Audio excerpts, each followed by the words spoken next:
Good afternoon, everybody, and welcome to the next instalment of business support webinars from Westminster Business Council. My name is Sophie Shrubsole. I'm one of the team here at Westminster Business Council. I'm delighted that we're joined today by Prashant and Mark of Malde Co. Malde Co are our go-to accountants, and many of the team there have kindly provided our members at Westminster Business Council with insights and assistance, not only through these last few months, but for many years, and we're proud to have them as members. But they are back with us today for the third webinar with us, which we're very grateful for. Today, Mark and Prashant will be talking about keeping your business resilient by looking honestly at your business and making some sensible and bold decisions. And Prashant will also take us through some of the government support measures, including the latest job support scheme. So I can see some of you joining us on the webinar are new to Westminster Business Council. So for those of you that are new, just allow me to take a couple of minutes to tell you a little more about us before we kick off officially. Westminster Business Council is London's premier business connections network. We help businesses across the capital and now nationally too, given that everyone's gone virtual, and we help them by providing business intelligence and connections. Our events programme and introduction service help businesses to develop their client base. And we're also very proud of our work in connecting businesses and the local community. And we've provided hundreds of opportunities for students to access work experience and job opportunities. And we've supported many charities and ensured that people work together for the wider benefit of the City of Westminster. So I'm just going to wait 1 minute more to allow a few more people to log on and hopefully get used to this system. Just a few housekeeping rules. Everyone's on mute, so you can sit back and relax and enjoy the presentation today. But if you'd like to ask questions of Mark and Prashant, then please do use the Q&A functionality, and I'll read those questions out for you and get those answered for you. So if you have a quick look on your screen, you should be able to find that chat function. And anything that springs to mind that you need help with, please do type those in. That will come straight through to me, and I will be able to read out those questions for you and get them answered just towards the end of the session. So just a few minutes past 3 o'clock now, and I can see more people are joining us. We've got this session recorded, so if the phone rings or the dog comes into the room and you get distracted, don't worry, we've got this recorded and it will be back up on our website for you to go over and catch up on. But in the meantime, I think we are ready to start. So Mark, I am going to hand over to you officially, and we look forward to starting off the presentation. Thank you very much, Sophie, and thank you to everyone who has joined us this afternoon. These are indeed turbulent times. I'm sure that many of you have had difficulties in your business or your personal finances. And what I'm going to do today is go through some ideas, things that have happened, if you like, in my experience in the last 6 months dealing with my clients and many friends and referrals that have been made to me, and I hope some of it will be interesting. I look forward to seeing what kind of questions you want to ask, but I'm not going to pull any punches. So first of all, don't panic. That's got to be the mantra. But be honest, and I'm going to talk about honesty all the way through. You've got to be honest with yourselves. You've got to assess your current situation, where you stand right now. And don't just hope for the best. I think from what we've heard of the second wave that's coming, we're not going to get back to the best for some time. And those that are bold and take action will survive, but you've got to be honest with yourself. Let's talk about management accounts. Do look at your latest management accounts. Hopefully they were made up to the last month. I'm often quite surprised by the number of businesses I come across who don't have regular sets of accounts prepared. It's easy for me to talk. I'm an accountant, and I've been used to having monthly management accounts in the management of the business that I'm a partner in for 30 years. But many people do not produce regular accounts. So I will urge you, get your accounting system up to date so that you really know where you are. Be honest about the recoverability of whatever debtors you've got sitting on your sales ledger. If some of them are looking doubtful, you need to take action, but you cannot guarantee that that money is going to come in. And make sure you identify all liabilities. Identify everything that's likely to hit you in the next few weeks, and anything you put off, get it into your accounts. And then assess your current position and revise your budgets and forecasts. And let's talk more about budgets and forecasts. You do have a budget, don't you? I do hope you've got one in your business. I hope you've predicted your sales and your expenses, and you've worked out what you need to do every month in order to reach your targets. So compare your current performance, what is shown in the management accounts, against your budget. Note how it's changed since the lockdown began and since everyone's business has been affected. See if you can identify the exact factors that have made changes. Then forecast your income expenditure for the next 12 months based on what's happening now.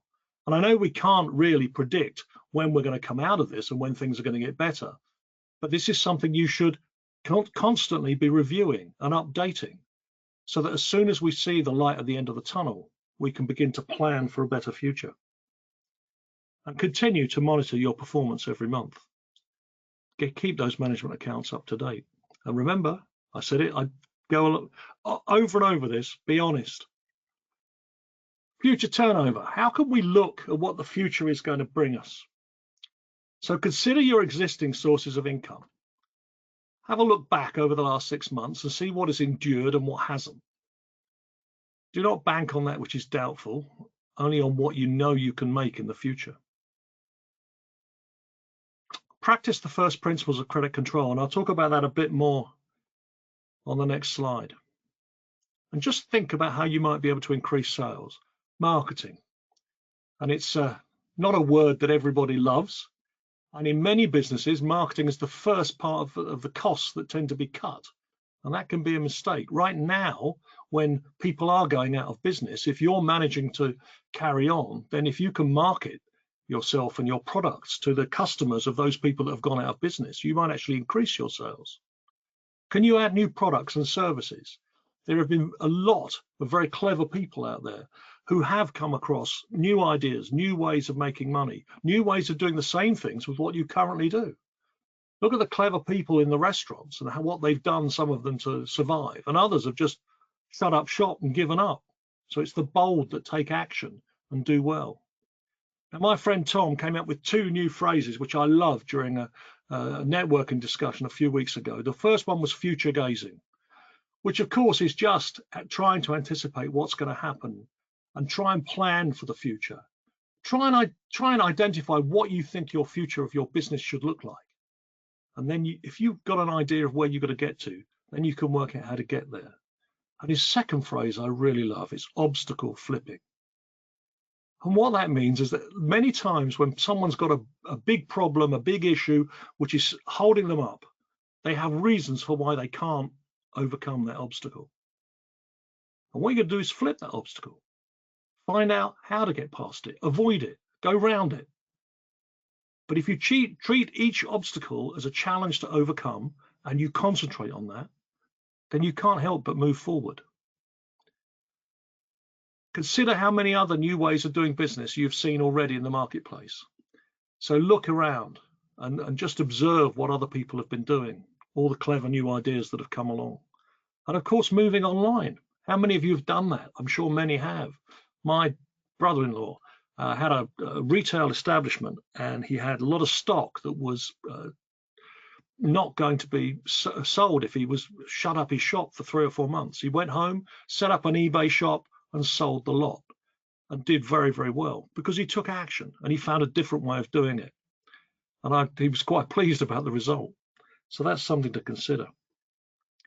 So I said I'd talk more about credit control. So what you should do in these times is obviously check out your potential customers. The issue right now is that if you do manage to get a new sale or a new customer, how do you know they're going to be able to pay you? You can check their credit rating. And obviously that is advisable in all cases of looking at new clients.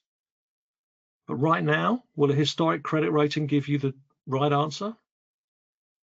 You should always have properly drawn up contracts. Whatever you're going to agree with that customer, get it down in writing and make sure they've signed the contract and it's been agreed between you. So there's no misunderstandings in the future. Ask for cash up front. Might not always be easy, but maybe you can get some of the cash up front. Maybe you can have a contract where maybe you charge 40% at the start, 40% on delivery of the first item, and the balance when you finish the contract. If you have terms like that, that might protect your cash flow to some extent. Stick to your part of the contract. Make sure you cannot be criticized, because often when someone doesn't want to pay you, they come up with some excuse. And it could be that you failed to deliver on time. So make sure you stick to your part of the contract. Invoice promptly. Don't waste any time at all in raising your invoice. Remind the creditor when it's due for payment. So if your payment terms are 30 days, let them know a couple of days in advance, just to remind them. And if it is overdue, chase immediately. Don't wait. Don't think it will come next week. As soon as it's 24 hours, 48 hours overdue, chase that payment. You've got to be diligent about these matters. And if all else fails, use debt collection experts. There are good people out there that can do anything from basic credit control right up to legal enforcement. So you do need to take action quickly, though, because if someone is short of money, it's likely that lots of people are awaiting payment from that person. The more you chase, the more you're likely to get your payment, as opposed to those people who haven't bothered to chase, haven't invoiced promptly, and haven't reminded that payment is due.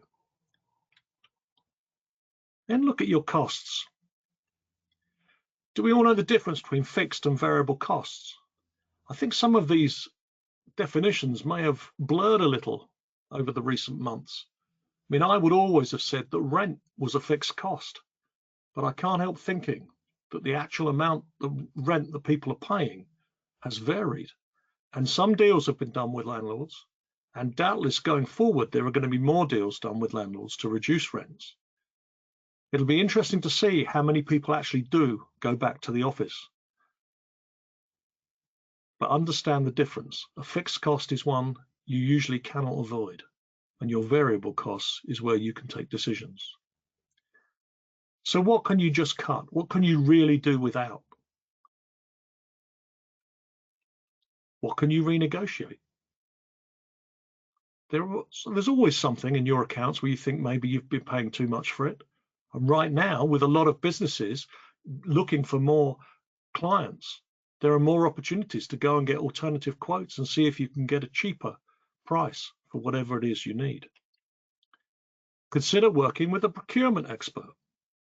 If I told you I knew somebody that would look at your costs, like power, telephones, stationery, and various other things, negotiate reductions on those costs for you, and not charge you a penny, would you be interested? If so, send me an email and I'll make the introduction. Look at the big costs. I already mentioned rent. Staff, a tricky one, but it's clearly a big cost for many people. And with the end of the full price, if you like, full value furlough scheme, it's going to be a real cost for businesses going forward. The items you need to buy for resale, your materials or your stock, you need to be careful about what you purchase there. Only purchase what you're confident of selling. Consider things like insurance. Talk to your broker. There are lots of good brokers out there who understand what the current situation is all about. Look at your energy and other contracts similar to that. Anything which is on a fixed price deal is worth looking at again. And anything else. I mean, everyone's business is different. We all have different costs. We all have unusual costs that don't maybe apply to other people. But be meticulous. Go through each one and consider, Can I renegotiate it? Can I cut it? Or can I do with less? Another couple of new expressions. Everyone was mentioning new normal, and my friend Kate said, I don't like new normal, I like fresh start. And the reason she said fresh start was that if you consider that you were restarting your business from scratch right now, so you had a blank sheet of paper, what would it look like? Because for many of us, this is the opportunity we've got. We are now in a situation where many of us are working from home, many of us are unable to work, many of us have had our businesses closed down or curtailed. So when we do start again, if it's the same business or a different one, what would it look like if we started with a brand new fresh start? How can we improve operational efficiency? Do we understand our place in the market?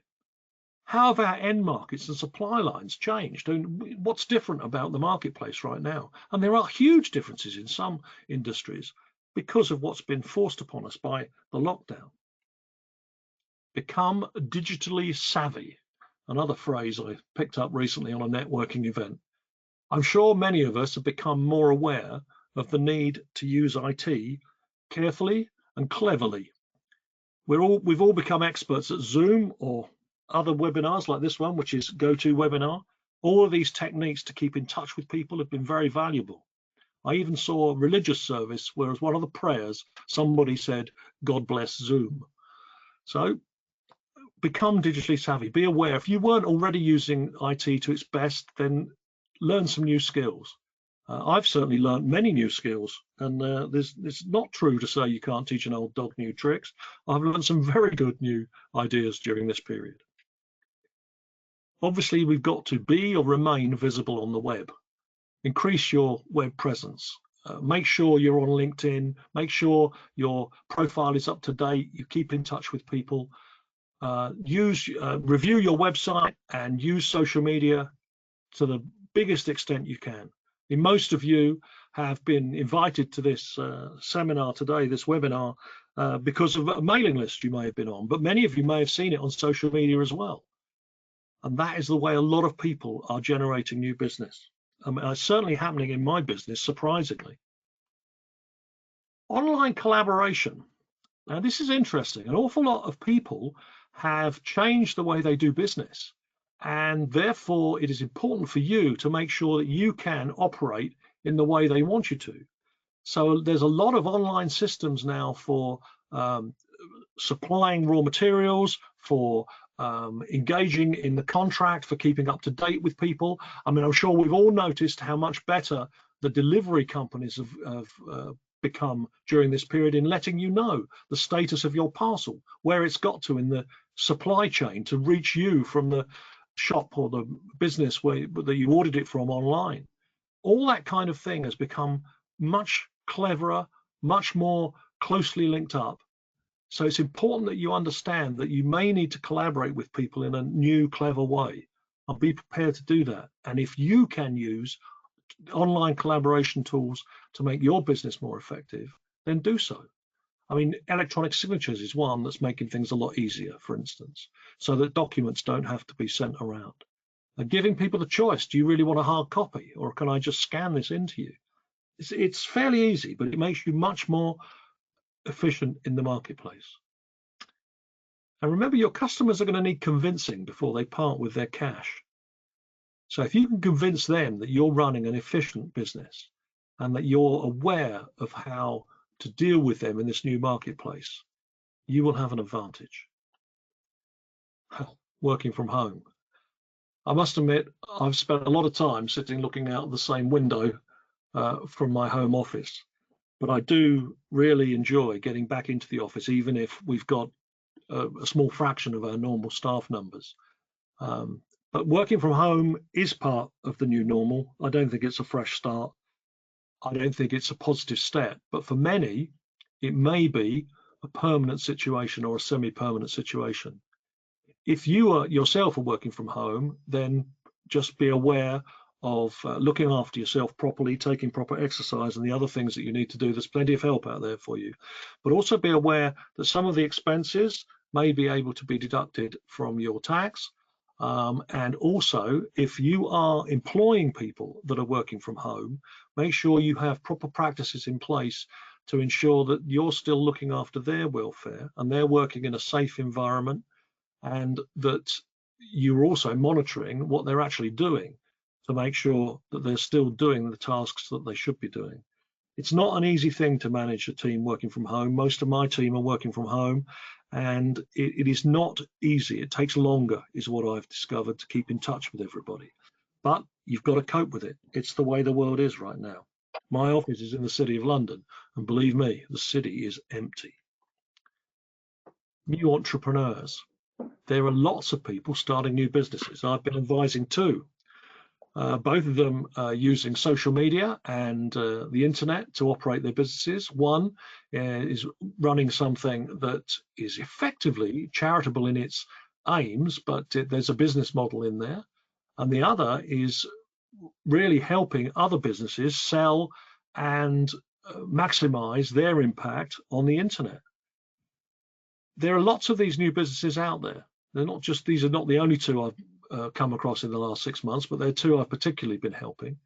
And these are potentially new customers for you, or they may be new ideas to you, or you may be one of those new entrepreneurs, in which case, consider how you've set your business up, because for you, it really is a fresh start.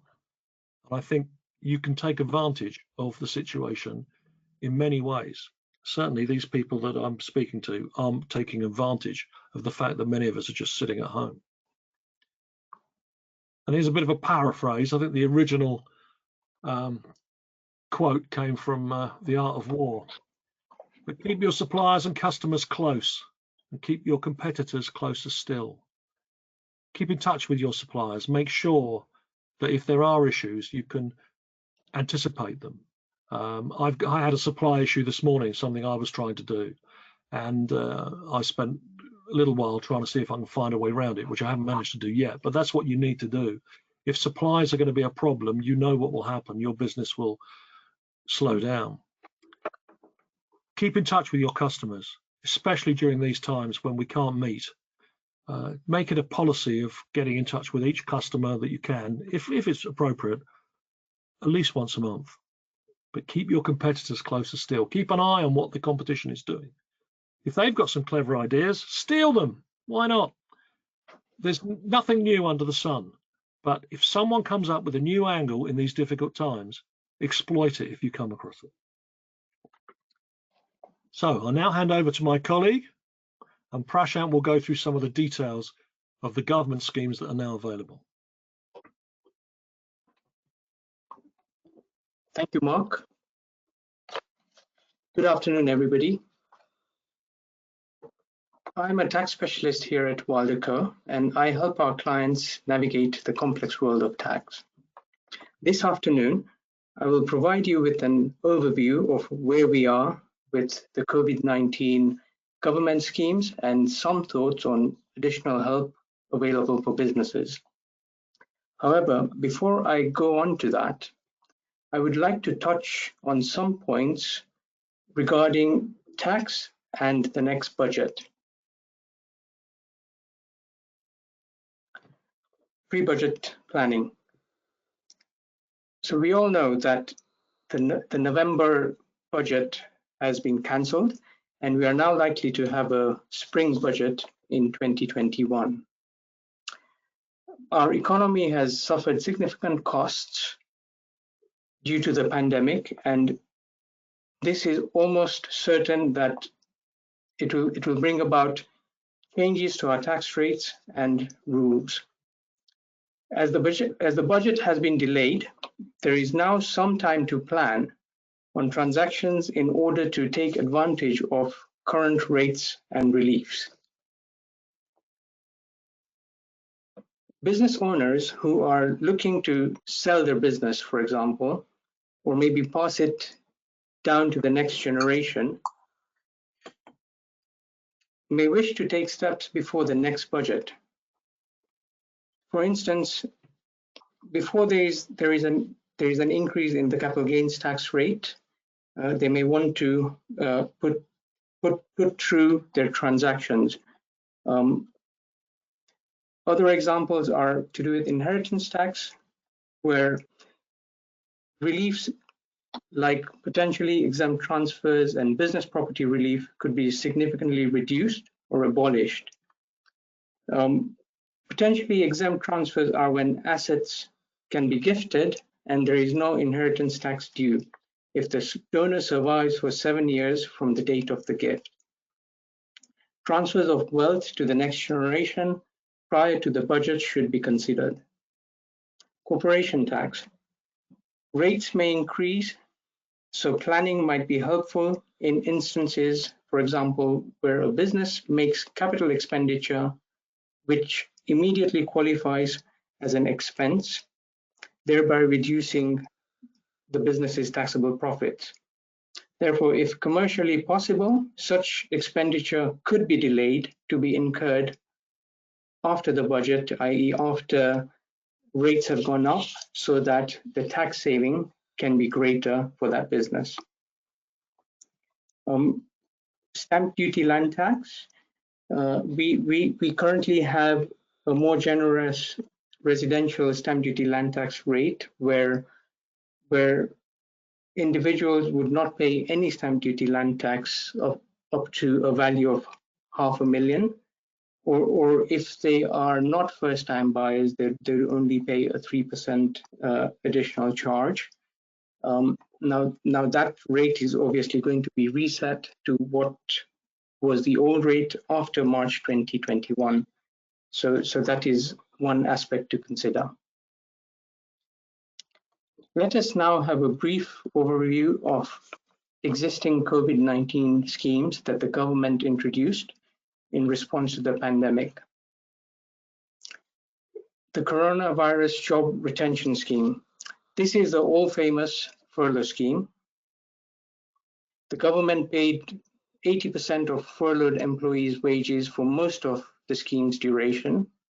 It is coming to an end at the end of this month, and claims need to be made by the end of November 2020.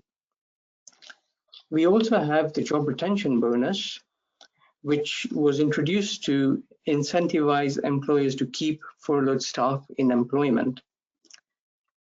The government will be giving a grant of £1,000 per employee for any furloughed staff who have been retained as at 31st January 2021. A claim for the job retention bonus can be made between 15th of February 2021 and 31st March 2021. The Self-Employment Income Support Scheme. This is a grant scheme for self-employed persons, and it is based on their historical self-employed earnings. It comprised of two grants. The first grant closed on 13th of July 2020, and applications for the second grant need to be made by 19th of October, so within a few days. The government also had various local authority grants, and these were made available for businesses occupying commercial premises, especially in the retail, hospitality, and leisure sectors. These schemes are now closed as of 30th September 2020.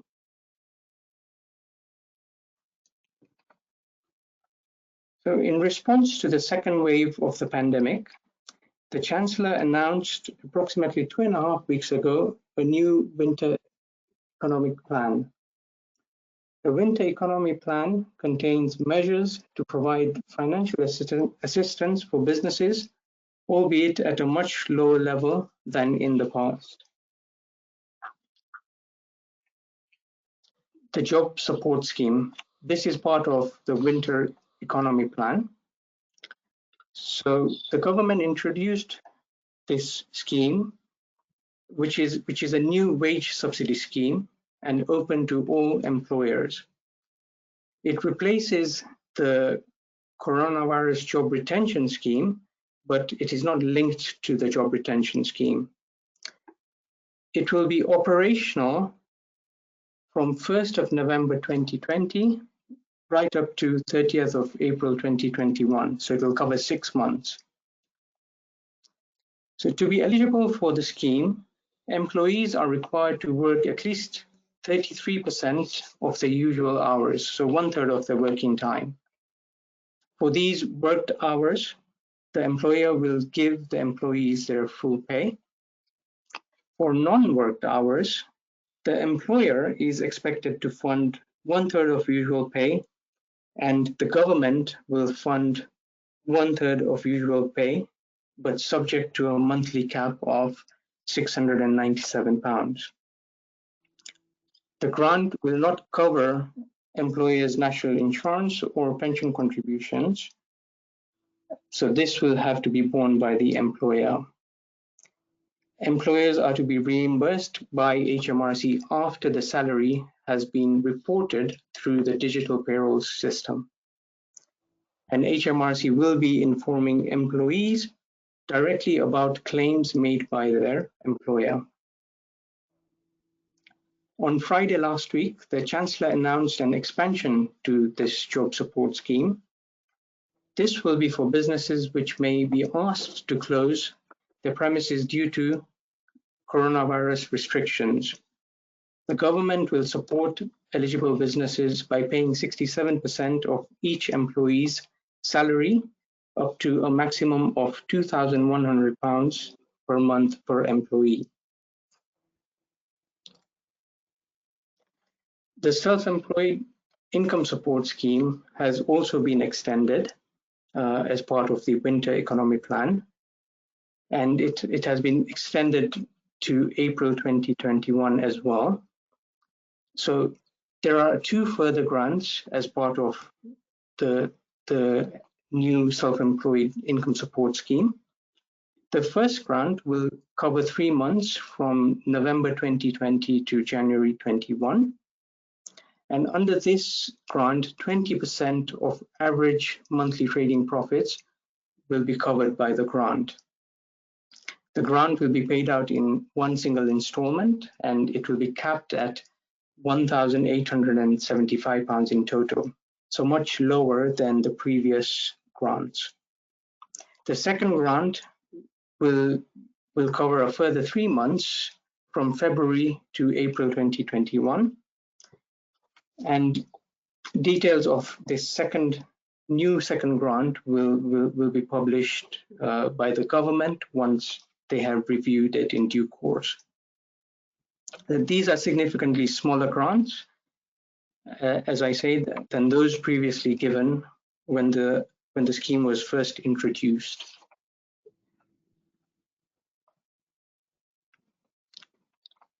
The winter economy plan also has some extensions and deferrals. So VAT, a 5% VAT rate for hospitality and tourism was introduced in July 2020, and it was originally expected to be in place until January 2021, until the 12th of January 2021. So the winter economy plan extends the application of this rate to 31st March 2021. This 5% rate applies to the supply of food, non-alcoholic drinks, the supply of accommodation, and tickets for attractions. So it's there to boost the hospitality and tourism industry. Businesses may have deferred VAT liabilities that arose between 20th of March 2020 and June 2020.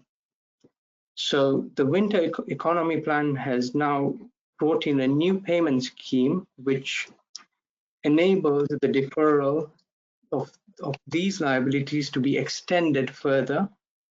It was originally due to be paid by the 31st March 2021 in total, but the new payment scheme now allows businesses to spread this payment over a further 11 installments right up to 31st of March 2022.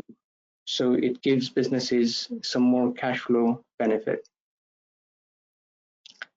Similarly, the second payment on account for income tax, now this will affect all taxpayers, not only businesses.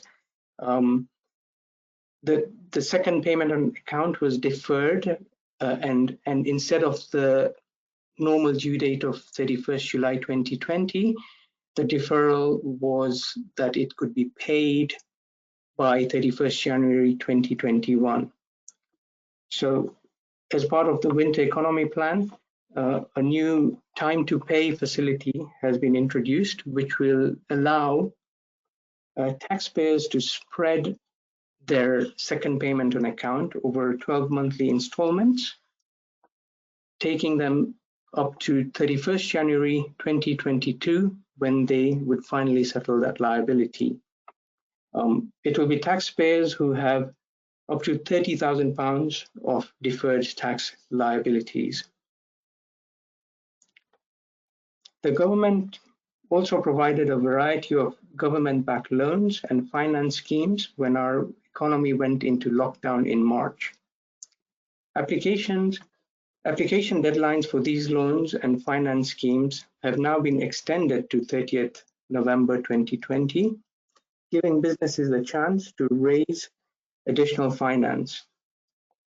The BBLS, which is the Bounce Back Loan Scheme, provides loans of up to £50,000, which are 100% government-backed. The CBILS, which is a Coronavirus Business Interruption Loan Scheme, provides loans of up to £5 million to SMEs, and these loans are 80% government-backed. The similar CLBILS scheme, which is the Coronavirus Large Business Interruption Loan Scheme, provides loans of up to £200 million for large businesses, which are also government-backed. The Future Fund is for innovative companies where the government provides convertible loans of up to £5 million on a matching basis with private investors. So there are some thoughts on the winter economy plan, and just generally, let us look at the new job support scheme. Is it expensive? Many employers may think so, as they will be paying employees for non-working hours. In addition, employers will incur a national insurance liability charge as well as pension contribution charges for those non-working hours covered by the government grant. Therefore, it will be important for an employer to plan in advance to understand whether the job support scheme is appropriate for them. They would need to consider whether there will be enough cash flow in the business to support employees on the job support scheme. Employers should bear in mind that the job retention bonus for employees who are previously furloughed could provide some cash flow to the benefits, which could go towards supporting employees on the job support scheme. At a time when businesses are faced with significant challenges threatening their very survival, employers should also be assessing whether part-time working arrangements will be productive. The job support scheme requires part-time working arrangements, so is this going to be productive for your business? Employers will also need to assess whether there is enough work to cover 1/3 of employees' usual hours in order to use the scheme. So is there any additional help? You would need to look around, obviously, for any additional help. One thought is that help could be sought from unaffected employees. Redundancies are normally seen as a last resort, and employers could seek help from such unaffected employees. For example, by requesting a temporary reduction in working hours, thereby freeing up some cash flow to support those employees who are at risk of redundancy and may need to be put on to the job support scheme. In addition, there are 38 local enterprise partnership growth hubs covering England. These are business-led partnerships between local authorities and local businesses, and their objective is to drive economic growth in their area. So since we're based in London, I will look at the London Business Hub, which is the designated growth hub for the London area. With the London Business Hub, SMEs can access government grants between £1,000 to £5,000. And the purpose of this funding is to help businesses access professional, legal, financial, or other advice. These grant monies may also be used on new technology and other minor equipment to address the business's immediate needs in response to the impact of COVID-19. Applications for this grant can be made from the 16th of October, which is this Friday, and you can find more information about it in the London Business Hub website. The London Business Hub is also offering a free platform called Pay It Forward. This is where businesses can pre-sell their services to raise cash flow. The way this would work is a business would pre-sell the services it offers for delivery at a future date, but the business would get the cash in the present, and this will provide the business with additional cash flow. And the Mayor of London will also match fund this by up to £5,000 on this Pay It Forward platform. So growth hubs for each area will have their own variety of incentives and free help for local businesses. Finally, there is the Kickstart scheme, which may be useful for businesses which are experiencing an increase in demand and need more staff, but cannot afford to pay full wages immediately. The Kickstart scheme will fund employers to enable them to create job placements for young people aged 16 to 24 and those who are receiving universal credit. And the funding for each person employed under the scheme will cover the full wage for that person for 25 hours a week based on the national minimum wage, employers' national insurance contributions, employers' pension contributions, and an additional £1,500 to be used by the employer to support and train the young employee with the aim to increase their skill set and employability on completion of the Kickstart job placement. So I hope this has been helpful to you, and I will now hand over to Mark again. Thank you very much.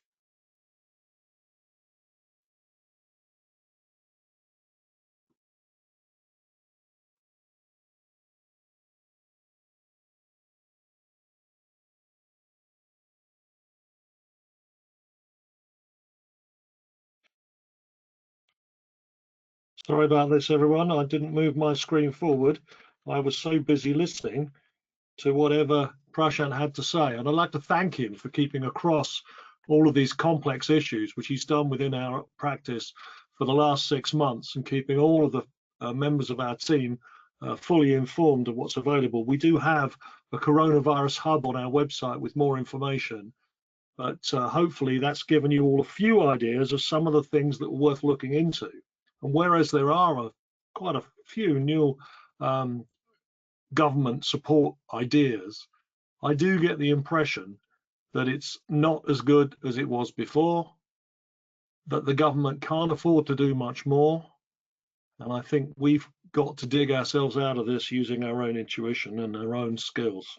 So whatever you decide, check it out. Do your research. Have a good look around. Talk to people. Accountants can be helpful. I hope your accountant can be helpful. If not, come and talk to us. Share with your trusted business friends. I hope all of you are in networks where you meet and chat and you're able to have ideas and discuss with people. I'm fortunate enough to be in quite a few good ones. Prashant and I attend networking events, talk to Westminster Business Council because they have a massive membership of all kinds of businesses. There may be someone that can help you. There is a mentor scheme within Westminster Business Council, which I hope Sophie is still running. You can tell me about that later, but that might assist you. So do talk with your business friends. Help is everywhere. It's on the web, your friends and your family and the networks that you're part of. Grab that help, chat things through. But overall, be aware, because if all else does fail, take professional advice quickly. Don't risk too much. Protect your home and your family. And please don't risk things you cannot live without. I've spoken to many, many people who are just hoping and waiting. And sadly, the help may not come. Finally, take action. Whatever you've picked up from today's webinar, whatever thoughts you've already had, whatever you've been contemplating, take action. If you want to talk it through with someone, do that. Talk it through with me. I'm happy to chat with any of you, but do take action. And remember, some of what you need to do will not be nice. If you've got to let people go, make people redundant, it's an awful thing to have to do. Some may be absolutely scary. You might be shutting down parts of your business. You might be giving up on things that you hoped would be very successful, but concentrate on what is going to keep you in business. Taking action will make you feel better. Doing something, moving forward is certainly a positive step. I know in our business, we've been determined, we've been faithful to what we decided at the very beginning, and we're all working hard as a team to carry our business through this. And thankfully, our clients have been supporting us. We've been very lucky. Remember that you're doing it to protect your business, for your remaining staff, the people that I hope you'll be able to keep on, and for your family and for yourself. Don't forget, help is available.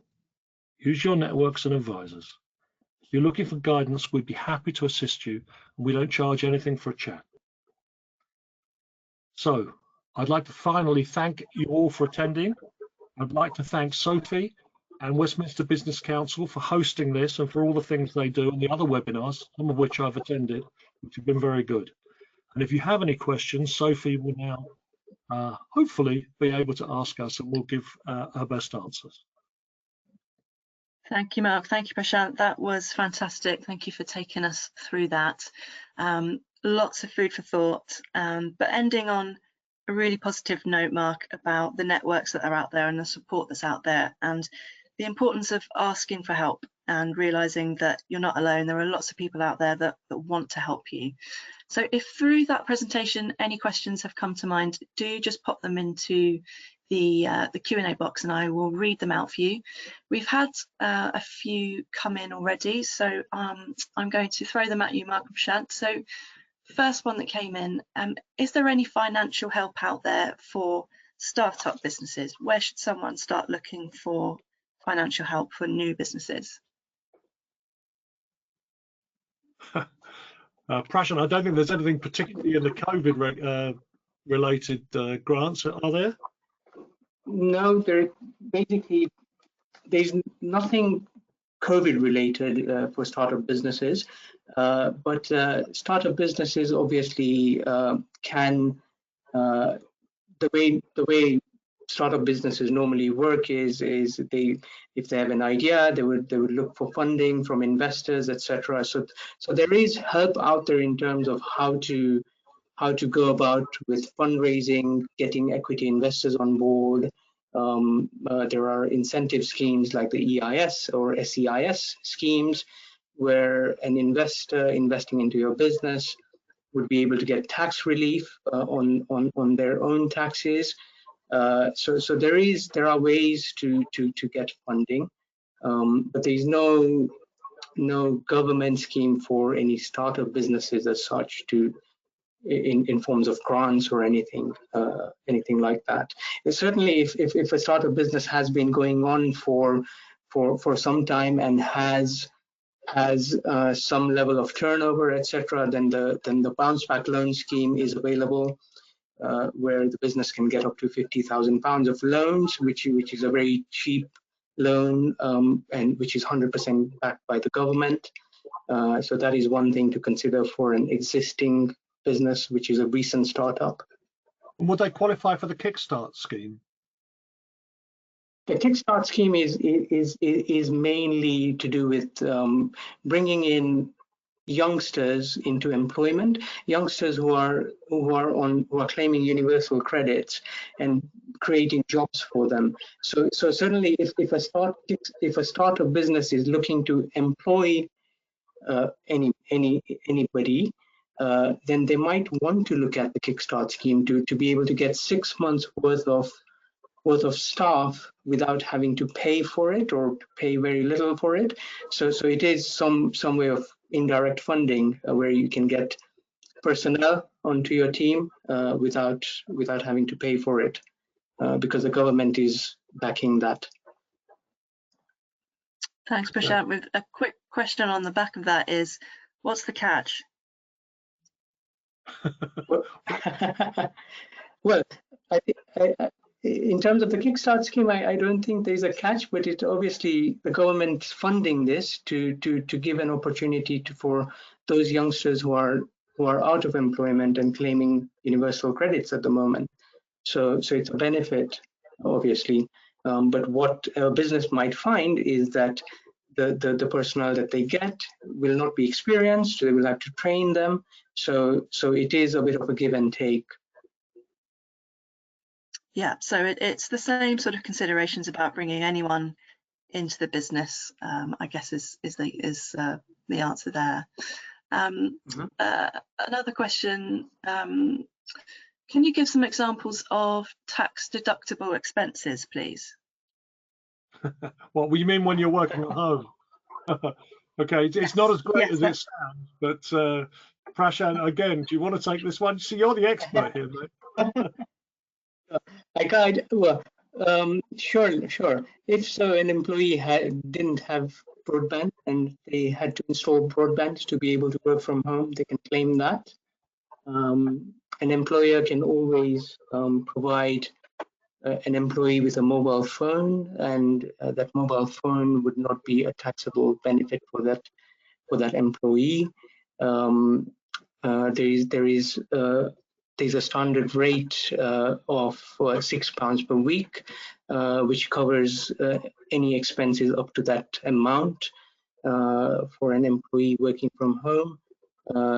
So yeah, these are some of the expenses which an employee could claim working from home. It's not as generous as it might seem, but if you do have costs relating to working at home, then you can look at them in two ways. First of all, you can look at the square footage of your house that you're using, and then look at the hours that you use it for, just for business, and it must be just for business, you've got to be honest, and then look at the overhead costs of running your house, which will include your council tax, it'll include your gas and electricity, and you can allocate a portion of those costs. But sadly, when you actually do the calculation properly, for most people, it won't be a huge amount of money, but it's something. Yeah. Correct. And you have to be quite careful and realistic about it. You can't overclaim these things. Doubtless, as you've probably seen, as many of you have seen, there have already been instances of people that have been caught out trying to fraudulently claim under some of these schemes. And I mean, the revenue are not silly, and they will be looking quite carefully to see if anyone is stretching the point somewhat. You need to be careful, but take advice from your accountant. There may be other things you can do as well, but there are some costs you can claim. Yeah. Excellent, thank you. Going back to the new job support scheme, what are the normal wages, especially for people who are not on a fixed salary? So say for an employee who's not previously claimed the JRS help previously. Is there anything you can comment on that, please? Yes, details have not yet been published in terms of all the intricacies of when an individual's salary would be referred to. But if we take the job retention scheme as an example, an employee's salary as at the end of February or the middle of March 2020 is used as the base salary on which they would be paid whilst they were on furlough. So a similar salary reference date will be in point, and it will be on or before the 24th of September when the job support scheme was announced. So if an employee has not been on the job retention scheme and on furlough, then their salary at that point in September 2020 will be used to be based on for the job support scheme. Okay, thank you. And just to make note for our listeners, again, if there's anything that you want clarified for your business, Mark and Prashant have kindly said that they'd be happy to speak with you on a one-to-one basis, and we'll share. You can see Mark and Prashant's details on the screen, but we'll send them to you directly. So if there's anything you want to discuss further, then please do so for clarification. And we've got a couple more questions here.